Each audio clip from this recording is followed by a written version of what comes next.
વિદ્યાર્થી મિત્રો, ઉદાહરણ 5 લઈશું આપણે.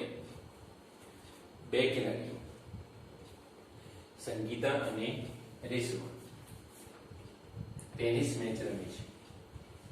સંગીતા મેચ જીતે તેની સંભાવના 0.62 આપેલ છે. રેશમા મેચ જીતે તેની સંભાવના શોધો.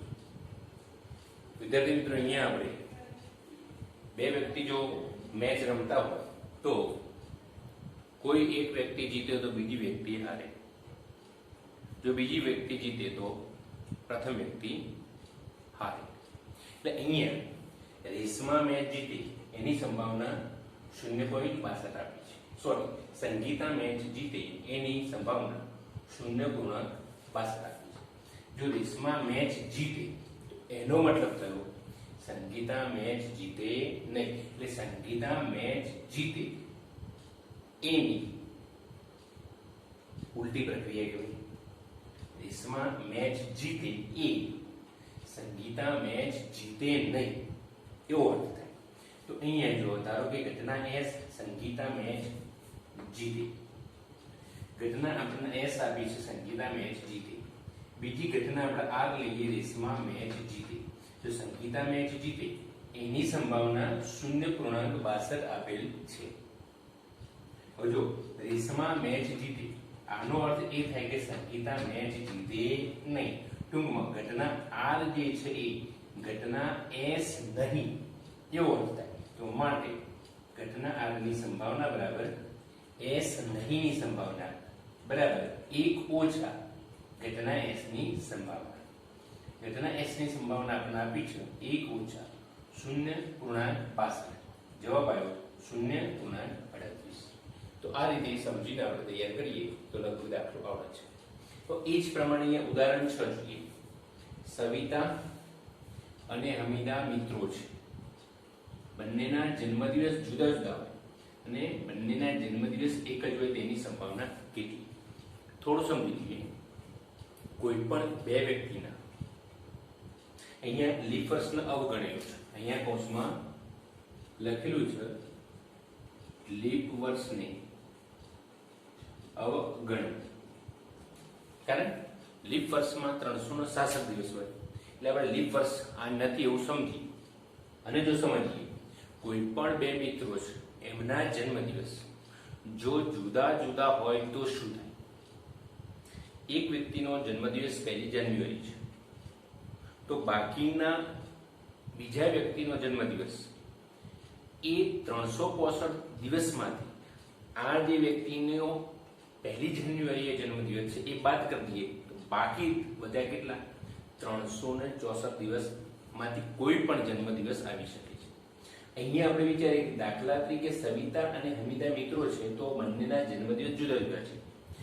જો સવિતાનો જન્મદિવસ કોઈ પણ એક દિવસે આવી જાય તો હમીદાનો જન્મદિવસ બાકી વધેલા કોઈ પણ દિવસમાં હોઈ શકે, અથવા હમીદાનો જન્મદિવસ કોઈ પણ એક દિવસ નક્કી કરીએ તો સવિતાનો જન્મદિવસ કોઈ પણ દિવસોમાં આવી શકે.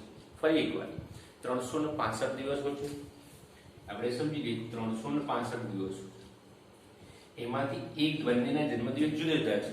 આ માનો કે એક દિવસ સવિતાનો જન્મદિવસ આવી ગયો તો બાકી વધેલા 365 માંથી એક બાદ કરો. આ એક બાદ કરો તો 364 દિવસોમાંથી કોઈ પણ દિવસે આ સવિતાનો જન્મદિવસ જો કોઈ પણ એક દિવસ આપેલો તો હમીદાનો જન્મદિવસ આ 364 માંથી કોઈ પણ એક દિવસે આવી શકે. ટૂંકમાં બંનેના જન્મદિવસ જુદા માટે જે પરિણામો મળશે આપણને કેટલા મળશે? 364. સમજી લો. હવે જો બંનેનો જન્મદિવસ એક જ દિવસે આવે તો બંનેનો જન્મદિવસ એક જ છે. માનો કે એકનો 1 જાન્યુઆરી તો બીજીનો 1 જાન્યુઆરી હોય, એકનો 20 માર્ચ હોય તો બીજીનો 20 માર્ચ હોય. તો એના માટે સાનુકૂળ પરિણામ કેટલા આવે છે? એક જ દિવસ આપણને મળે છે. તો જો અહીંયા સવિતા તેમજ હમીદાનો જન્મદિવસ વર્ષના 365 દિવસો પૈકી કોઈ પણ એક દિવસ હોઈ શકે. બરાબર છે. અહીંયા લીપ વર્ષ અવગણ્યું છે એટલે આપણે અહીંયા લઈશું 365 દિવસ. તો શક્ય પરિણામની કુલ સંખ્યા કેટલી? 365. હવે જો ઘટના ઈ બંનેના જન્મદિવસ જુદા જુદા હોય તો એના માટે સાનુકૂળ પરિણામ આપણને સમજણ પડી ગઈ કે જુદા જુદા હોય તો એકનો જન્મદિવસ બાદ એટલે બાકીના માટે 364 દિવસ મળે એટલે 364 એના સાનુકૂળ પરિણામ થાય. તો ઘટના E ની સંભાવના 364 ભાગ્યા 365. પછી બીજી ઘટના, જન્મદિવસ એક જ હોય એટલે એનો મતલબ શું થયો? જન્મદિવસ જુદો જુદો હોય ને. ટૂંકમાં આ 1 અને 2 અહીંયા ઘટના E અને ઘટના F કે બંનેના જન્મદિવસ એક જ હોય. તો ઘટના E અને ઘટના F એકબીજાની પૂરક ઘટના છે. કારણ કે ઘટના F બંનેના જન્મદિવસ એક જ હોય. એનો મતલબ કે બંનેના જન્મદિવસ જુદા જુદા હોય નહીં. એટલે ટૂંકમાં ઘટના E નહીં નો અર્થ દર્શાવે. એ ઘટના F બરાબર P ઘટના E નહીં બરાબર. એનું સૂત્ર આપણે ભણી ગયા છીએ કે ઘટના E નહીં બરાબર 1 ઓછા ઘટના E ની સંભાવના. ઘટના E ની સંભાવના આપણે શોધી દીધી છે 364 365. આપણે 365 લસા લઈશું. 365 ઓછા 364 1 ભાગ્યા 365 થઈ જાય છે. તો આ તમે ઉતારી શકો છો.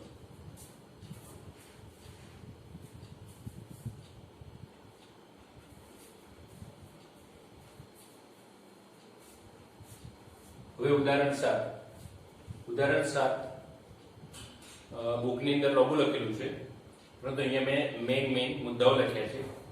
ધોરણ 10 માં 40 વિદ્યાર્થીઓ છે અને 40 વિદ્યાર્થીઓમાંથી વર્ગ પ્રતિનિધિ નક્કી કરવાનો છે. વર્ગ શિક્ષક એ 40 વિદ્યાર્થીઓના નામ લખી એક થેલામાં મૂકે છે અને થેલાને બરાબર હલાવી દે છે. હવે એ 40 વિદ્યાર્થીઓમાં વર્ગના 40 વિદ્યાર્થીઓમાં 25 છોકરીઓ અને 15 છોકરાઓ છે. 25 છોકરીઓ અને 15 છોકરાઓ છે. બધાના નામ લખી અને એક થેલામાં મૂકી અને બરાબર હલાવી દે છે. તો એમાંથી એક ચિઠ્ઠી ઉપાડવાની છે. તો છોકરા અથવા તો છોકરીની નીકળે એના માટેની આપણે સંભાવના શોધવાની છે. તો આ પ્રયોગ માટે કુલ કેટલી ચિઠ્ઠીઓ નાખી છે? 40. તો વધુ આપણને એ પ્રયોગના પરિણામો જે છે કેટલા શક્ય પરિણામો 40 મળવાના છે. તો અહીંયા કુલ વિદ્યાર્થીઓ 40 છે માટે શક્ય પરિણામોની કુલ સંખ્યા 40 થાય. હવે એમાં પહેલો ભાગ જોઈએ, ઘટના E કહીએ, છોકરીના નામવાળી ચિઠ્ઠી. તો છોકરીના નામવાળી ચિઠ્ઠી આપણે ઉઠાવીએ છીએ અને જો છોકરીના નામવાળી ચિઠ્ઠી આવે તો એની સંભાવના કેટલી? તો આપણે એક ઉઠાવીએ છીએ. છોકરીના નામવાળી ચિઠ્ઠી કેટલી વખત આવવાની? જેટલી વર્ગમાં છોકરીઓ છે એટલી. તો 25 છોકરીઓ છે. તો જો છોકરીના નામવાળી ચિઠ્ઠી, તો એમાં ઘટના E ના સાનુકૂળ પરિણામની સંખ્યા કેટલી થશે? છોકરીઓ 25 છે તો અહીંયા એ 25 થશે. હવે જો ઘટના E ની સંભાવના, તો સાનુકૂળ પરિણામ ભાગ્યા કુલ પરિણામ કેટલા છે? 40. આપણે 5 એ 5 5 એ 8 સંભાવના આવી 5 ભાગ્યા 8. એ જ પ્રમાણે ઘટના F બીજા નંબરની અહીંયા છે, છોકરાનું નામ. ઘટના F લઈએ, છોકરાના નામવાળી ચિઠ્ઠી. તો વધુમાં વધુ કેટલી વાર ચિઠ્ઠી આવશે? જેટલા છોકરાઓની સંખ્યા છે એટલી. તો છોકરાઓની સંખ્યા કેટલી છે? 15. તો અહીંયા સાનુકૂળ પરિણામો કેટલા થશે? 15. ઘટના F માટે સાનુકૂળ પરિણામની સંખ્યા કેટલી થઈ? 15. કારણ છોકરાઓની સંખ્યા 15 છે. તો સંભાવના બરાબર ઘટના F ના સાનુકૂળ પરિણામો ભાગ્યા કુલ પરિણામ. 5 એ 3 5 એ 8 3 ભાગ્યા 8. આ થઈ ગઈ એની સંભાવના છે. તો એ જ પ્રમાણે ઉદાહરણ એક ડબ્બામાં, એટલે ડબ્બો છે એમાં 3 ભૂરી, 2 સફેદ અને 4 લાલ લખોટી છે. તો એ ડબ્બામાંથી આપણે જ્યારે પ્રયોગ કરશું ત્યારે વધુમાં વધુ કેટલી લખોટી આપણે પસંદ કરી શકશું? તો 3 2 અને 4 એટલે ટોટલ 3 + 2 + 4 9 લખોટીમાંથી આપણે પસંદ કરવાની છે. માટે આ પ્રયોગ માટે શક્ય પરિણામોની સંખ્યા કેટલી થઈ? અહીંયા 9 થઈ. યાદ રાખજો. હવે એમાં યાદચ્છિક રીતે આપણે લખોટી પસંદ કરવાની. એમાં લખોટી સફેદ હોય તો સફેદ કેટલી પસંદ થશે? તો જેટલી સફેદ લખોટી હોય એટલી. તો સફેદ લખોટી અહીંયા 2 છે. પહેલી ઘટના W લઈએ, પસંદ થયેલ લખોટી સફેદ છે. તો અંદરથી પસંદ કરવા જઈશું તો આપણને વધુમાં વધુ કેટલી લખોટી મળશે? જેટલી લખોટીઓની સંખ્યા છે એટલી 2. તો આપણને મળશે 2. તો અહીંયા સાનુકૂળ પરિણામોની સંખ્યા કેટલી થશે? 2. તો PW બરાબર W ના સાનુકૂળ પરિણામો ભાગ્યા કુલ પરિણામો થાય. બીજું ભૂરી, તો ઘટના બી પસંદ થયેલ લખોટી ભૂરી છે, તો એના માટે સાનુકૂળ પરિણામો, તો ભૂરી લખોટીઓ કેટલી છે આપણને આપેલી છે 3, તો વધુ આપણે 3, એટલે અહીંયા એના પરિણામો કેટલા થયા 3 થશે. હવે અહીંયા ઘટના બી ના સાનુકૂળ પરિણામોની સંખ્યા કેટલી થાય છે 3, તો ઘટના બી ની સંભાવના બરાબર ઘટના બી ના સાનુકૂળ પરિણામો 3 ભાગ્યા કુલ પરિણામો 9, 3 1 3 3, કેટલી સંભાવના આવશે 1 ભાગ્યા 3. એ જ પ્રમાણે ઘટના આર આપણે લઈએ લાલ માટે, તો લાલ લખોટી પસંદ થાય, તો એના માટે કેટલા સાનુકૂળ પરિણામ થશે 4. હવે તમે સમજી ગયા છો, તો સાનુકૂળ પરિણામ સંખ્યા 4, તો એની સંભાવના 4 ભાગ્યા 9. આ તમામે તમામ પ્રાથમિક ઘટનાઓમાં આપણે એનો સરવાળો કરીએ 2 ભાગ્યા 9, 1 ભાગ્યા 3, 4 ભાગ્યા 9, તો જવાબ કેટલો આવશે 1, એ તમે જોઈ શકો છો.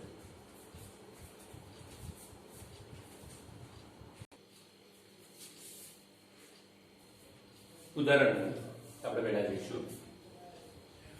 ઉદાહરણ 9 ની અંદર હરપ્રીત 2 જુદા જુદા સિક્કાઓને એક સાથે ઉછાળે છે. આપણે માની લઈએ કે 1 રૂપિયાનો છે અને બીજો 2 રૂપિયાનો છે.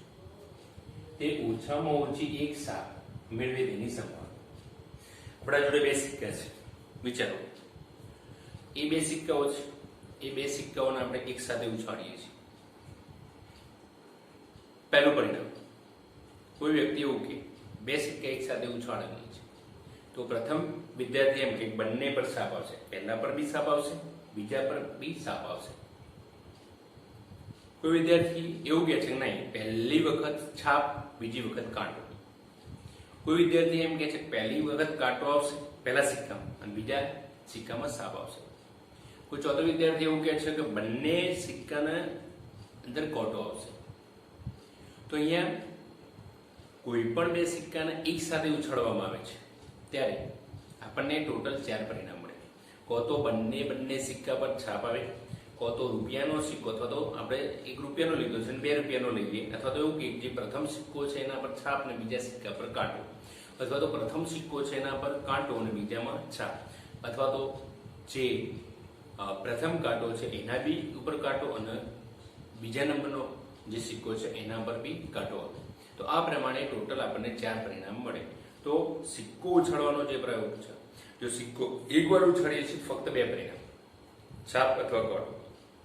જો સિક્કો આપણે 2 વખત ઉછાળીએ છીએ પરિણામ કેટલા આવશે 4, 2 છાપ, છાપ કાંટો, કાંટો છાપ, અથવા બંને કાંટો. તમે સમજી ગયા છો.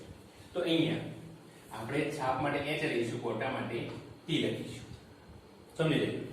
અહીંયા આપણે છાપ માટે એટલે H, કાંટો એટલે એના માટે T લખીશું.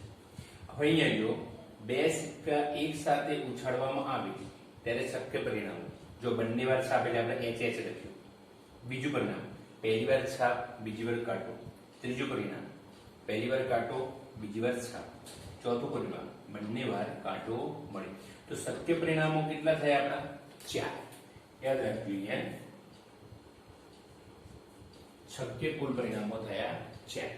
હવે જો ઘટના ઓછામાં ઓછી એક છાપ મળો, આ વિશિષ્ટ શબ્દ સમૂહ છે, આપણે ભણી ગયા છીએ અગાઉના ધોરણમાં. ઓછામાં ઓછા 1 આપણે ભણ્યા છે, ઓછામાં ઓછા 2, ઓછામાં ઓછા 3.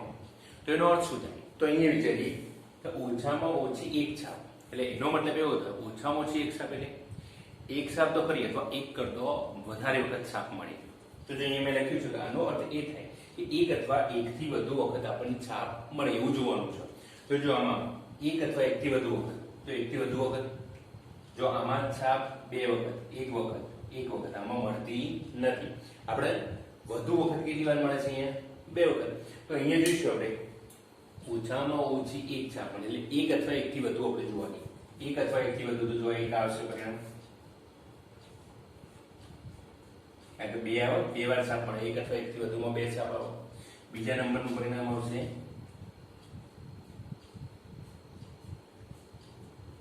આલ્યું.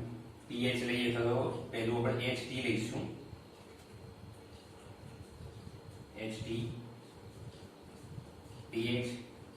તો વિદ્યાર્થી મિત્રો વિચારો TE આવશે? ઓકે નહીં, કારણ કે અહીંયા એક પણ વાર છાપ મળતી નથી. આપણે શું સરળ રહીએ, એક અથવા એકથી વધુ શૂન્ય વખત નહીં, એટલે આ પરિણામ મળે નહીં. તો અહીંયા ઘટના એના સાનુકૂળ પરિણામો કેટલા થયા? 3. તો અહીંયા PE બરાબર શું થશે? 3/4. આપણે ખ્યાલ છે ઘટના એના સાનુકૂળ પરિણામ ભાગ્યા કુલ પરિણામ.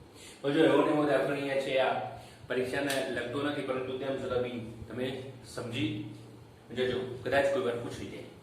જો સંગીત ખુરશીની રમત છે, આપણે સંગીત ખુરશીની રમત રમતા હોઈએ છીએ, તો એની અંદર કોઈ એક વ્યક્તિ મ્યુઝિક બજાવે છે, અથવા તો આપણે પેલી ખજરી વગાડીએ છીએ. વિચારી લો કે ભાઈ મ્યુઝિક કોઈ વ્યક્તિ વગાડે છે અને એને એવું કહેવામાં આવે છે કે 2 મિનિટ સુધી તારે વગાડવાનું છે. મતલબ 2 મિનિટ આપણે વધુ છે, પણ એ 2 મિનિટની અંદર ગમે તે સમય શૂન્યથી માંડી અને 2 મિનિટની વચ્ચે ગમે ત્યારે તારે મ્યુઝિક બંધ કરી દેવાનું. એટલે એનો મતલબ એવો થયો કે 0 થી 2 મિનિટ વચ્ચે ગમે ત્યારે મ્યુઝિક બંધ કરી દે. તો અડધી મિનિટ, જો અહીંયા શું કહે છે, 0 થી 2 મિનિટમાં ગમે તે સમય સંગીત વગાડવાનું રોકી દે, તો અડધી મિનિટમાં સંગીત બંધ થઈ જાય એની સંભાવના. અહીંયા જે રેખા દોરીને અહીંયા તમને સમજાવવાનો પ્રયત્ન કરેલો છે. અહીં જો 0 થી 2 એટલે કે 0 થી 2 મિનિટ છે, એને એક સંખ્યા રેખા પર દર્શાવીને એક અંતરના સ્વરૂપમાં લીધું. તો અહીંયા 0 થી 2 મિનિટ ને આપણે 0 થી 2 વચ્ચેનું અંતર કરીએ, એમાં 0 થી અડધી મિનિટ, અડધી મિનિટ એટલે 0 થી અડધી મિનિટ એક અંતર કરીએ. તો જો અહીંયા અહીં શક્ય પરિણામો 0 અને 2 ની વચ્ચેની તમામ સંખ્યાઓ છે, એટલે 0 થી 2 ની વચ્ચેનો સંખ્યા રેખા પરનો આ ભાગ છે. તો કુલ પરિણામ કેટલા થાય? 2 થાય, કારણ કે અંતર કેટલું થાય છે? 2. એટલે શક્ય પરિણામોની કુલ સંખ્યા કેટલી થશે? અહીંયા આપણને મળશે 2. હવે જો અડધી મિનિટમાં સંગીત બંધ થઈ જાય તો એ પરિણામ કેટલું થશે? 1/2 અંતર. એ આપણને ખ્યાલ આવી ગયો. તો 1/2 ભાગ્યા 2 બરાબર 1/4.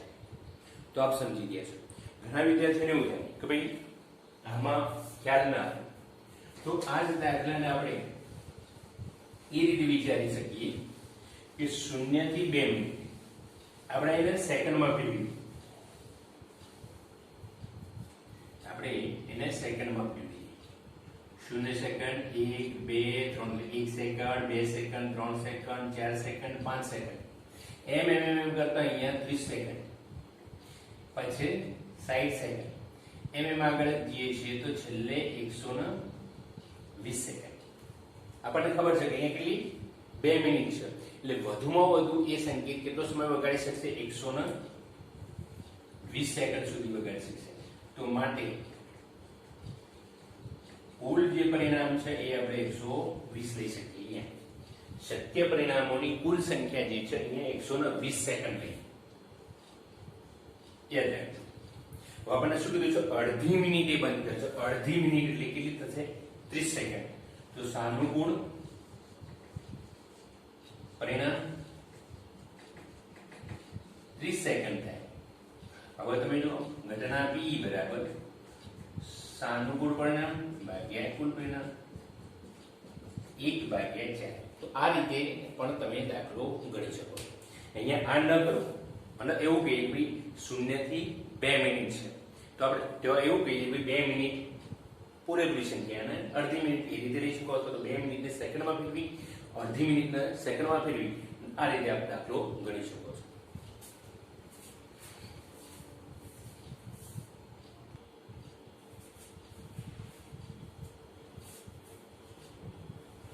હવે ઉદાહરણ 11 ની આપણે વાત કરીએ. ખોવાઈ ગયેલ હેલિકોપ્ટર વિશે ખબર મળી. કોઈ હેલિકોપ્ટર ખોવાઈ ગયું છે અને એના વિશે આપણને ખબર મળી છે. તે આકૃતિમાં, આ એક આકૃતિ છે, માં દર્શાવેલા લંબચોરસ વિસ્તારમાં, એટલે કોઈ જંગલ વિસ્તાર હોય, ગમે તે હોય, આખું અહીંયા ઝાડ ને એવું બતાવેલું છે, બરાબર છે. એ આખો આ વિસ્તાર જંગલ વિસ્તાર આપણે ગણી લઈએ તો એ વિસ્તારમાં કેવું તૂટી પડ્યું છે. તો એની અંદર આકૃતિમાં એક તળાવ પડ્યું છે. એ તળાવમાં તૂટી પડ્યું હોય એની આપણે સંભાવના શોધવાની છે. તો અહીંયા ખોવાઈ ગયેલા હેલિકોપ્ટર વિશે ખબર મળી છે કે આકૃતિમાં દર્શાવેલ લંબચોરસ વિસ્તારમાં ક્યાંક તૂટી પડ્યું, આખા લંબચોરસ વિસ્તારમાં ક્યાંક તૂટી પડ્યું છે. શું સંભાવના છે કે આકૃતિમાં બતાવેલ તળાવમાં તૂટી પડ્યું છે? તો આપણે શું કરવું પડશે કે આખા વિસ્તારમાં ગમે ત્યાં ક્યાંક હેલિકોપ્ટર તૂટી પડે છે, એના માટે કુલ પરિણામ થાય. શક્ય કુલ જે પરિણામ છે એ આખા વિસ્તારમાં ગમે ત્યાં પડે એ થાય. એટલે ટૂંકમાં આપણે આખા વિસ્તારનું ક્ષેત્રફળ શોધી દેવું પડે. જો આ 9 જે છે એની લંબાઈ છે અને 4.5 કિલોમીટર, 9 કિલોમીટર એની લંબાઈ, 4.5 કિલોમીટર એની પહોળાઈ છે, તો લંબચોરસ છે, તો લંબચોરસનું ક્ષેત્રફળ બરાબર લંબાઈ ગુણ્યા પહોળાઈ. તો આખા લંબચોરસ વિસ્તારનું ક્ષેત્રફળ 9 ગુણ્યા 4.5. તો જો હેલિકોપ્ટર જો તૂટીને પડી શકે છે, આખા વિસ્તારનું ક્ષેત્રફળ 4.5 ગુણ્યા 9 એનો ગુણાકાર કરીશું એટલે આપણને મળશે 40.5 કિલોમીટર સ્ક્વેર. ક્ષેત્રફળ છે એટલે એનો એકમ થાય. હવે આપણે વિચારીએ છીએ કે માનો તળાવમાં તૂટી પડે તો આપણે તળાવનું ક્ષેત્રફળ શોધવું પડે. હવે તળાવ માટે આપણે લંબાઈને પહોળાઈ જો આ આખો વિસ્તાર કેટલો છે? 9 કિલોમીટર. એમાં આટલો વિસ્તાર કેટલો છે? 6. આ 9 છે આખો, એમાંથી 6 બાદ કરીએ એટલે આ વિસ્તાર થશે એ 3 કિલોમીટર થાય. યાદ રાખજો. એ જ પ્રમાણે આખો આ જે પહોળાઈ છે એ 4.5 કિલોમીટર છે, એમાંથી આટલી પહોળાઈ 2 કિલોમીટર છે. તો આ બધી 4.5 માંથી 2 કિલોમીટર બાદ કરીએ કેટલી થશે? 2.5 કિલોમીટર. એટલે આ જે છે એ થશે 2.5 કિલોમીટર. યાદ રાખજો. તો જો તળાવ માટે લંબાઈ પહોળાઈ મળી ગઈ, તો હવે તળાવનું ક્ષેત્રફળ બરાબર લંબાઈ ગુણ્યા પહોળાઈ, તો 2.5 ગુણ્યા 3 એટલે 7.5 કિલોમીટર સ્ક્વેર. તો જો તળાવનું ક્ષેત્રફળ 2.5 ગુણ્યા 3 કિલોમીટર સ્ક્વેર બરાબર 7.5 કિલોમીટર સ્ક્વેર. હવે તળાવમાં પડાયની સંભાવના, તો આ તળાવનું શક્ય પરિણામ આ થયું સાનુકૂળ પરિણામ, અને ટોટલી શક્ય પરિણામ કેટલા થાય? 40.5. તો ઘટના ઈ આપણે જે હેલિકોપ્ટર તળાવમાં તૂટી પડાયની સંભાવના, તો તળાવનું ક્ષેત્રફળ ભાગ્યા આખા વિસ્તારનું ક્ષેત્રફળ. આવા સવાલો આવવાની શક્યતા વધારે છે. એકાદ 2 વર્ષ પહેલા આવો એક સવાલ આવેલો હતો. એટલે યાદ રાખવાનું કે આવો કોઈ સવાલ હોય, ઘણી વાર એવું કહેવું હોય કે અહીંયા કોઈ વર્તુળ દર્શાવેલું છે અને વર્તુળમાં કોઈ નાનું વર્તુળ દર્શાવેલું હોય, બંનેની ત્રિજ્યાઓ આપી દીધેલી હોય, તો આપણને એવું કીધું કે આ વર્તુળની અંદર જે બી નાનું વર્તુળ છે તો કોઈ પણ સિક્કો અથવા તો કોઈ પણ લખોટી પડવાની સંભાવના, તો પેલા મોટા વર્તુળનું ક્ષેત્રફળ નાના વર્તુળનું ક્ષેત્રફળ શોધી દેવાનું, અને સંભાવના બરાબર નાના વર્તુળનું ક્ષેત્રફળ ભાગ્યા મોટા વર્તુળનું ક્ષેત્રફળ. એટલે એ રીતે આપણે શોધી શકીએ છીએ.